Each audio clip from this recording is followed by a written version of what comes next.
कोटड़ा के आदिवासी विकास संस्थान के कार्यकर्ताओं ने झारखंड में आदिवासी समागम का हिस्सा बने।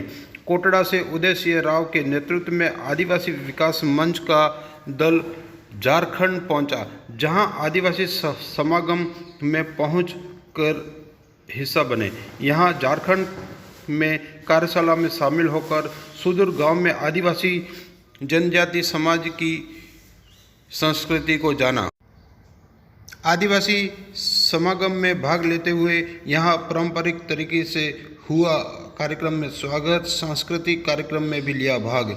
यहां पर पुराना अनाज, माल, रागी, बट्टी, सावा, कोदा के नाम से जाने जाने वाले अनाज के बारे में भी हुई चर्चा। यहाँ पत्तल दोना में इन्हीं का आदिवासी परंपरागत अनाज का उपयोग किया गया। यही सभी को भोजन में भी परोसा गया। यह अनाज के बारे में विशेष रूप से चर्चा भी की गई। यहाँ खाने में स्वादिष्ट इम्यूनिटी बूस्टर के रूप में यह जाना जाता है। यहाँ सुपाच्य भोजन के बाद आपने सभी से अपने विचारों का आदान प्रदान भी किया। यहाँ प्रोस्टेट फैक्ट्री में बने हुए भोजन के युग के बच्चे हैं। मार्केटिंग ने हमारी आदतों को खराब कर रखी है, जिसको लेकर भी चर्चा की गई। हमें हमारी भोजन संस्कृति को बदलने पर भी जोर दिया।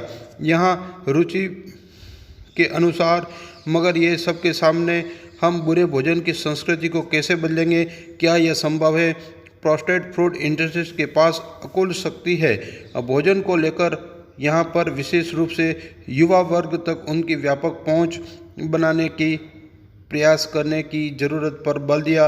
उन्हें रंग, स्वाद और गंधों के जरिए लोगों को मोटा पारंपरिक अनाज के लिए लोगों को प्रेरित करने पर भी यहाँ परिचर्चा की गई।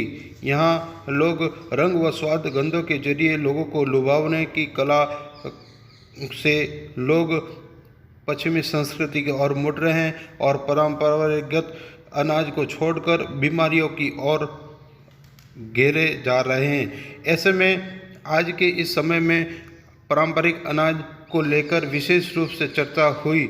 यहाँ सबसे ज़रूरी, प्रोसेस फूड इंडस्ट्री ने हमारी व्यस्त जीवन शैली को खराब कर रखा है। यहाँ लोगों ने भी इस बात को स्वीकार किया कि हमारी भोजन शैली पुरानी जो पद्धति थी वही सही थी। यहाँ लोगों को विशेष रूप से नए भोजन पद्धति को छोड़कर पुराने आदिवासी संस्कृति को अपनाने पर जोर दिया गया।